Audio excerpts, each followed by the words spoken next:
Hi, welcome back. So I recently asked for you guys to really give me some questions that I can help answer and make your lives a little bit easier.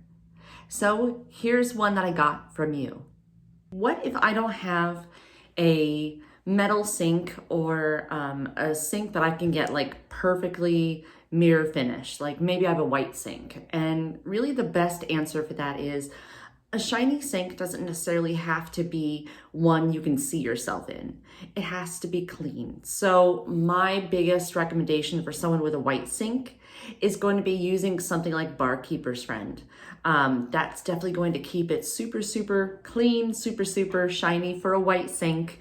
And really, if you don't have that, use some Windex. All that matters is that the sink is clean.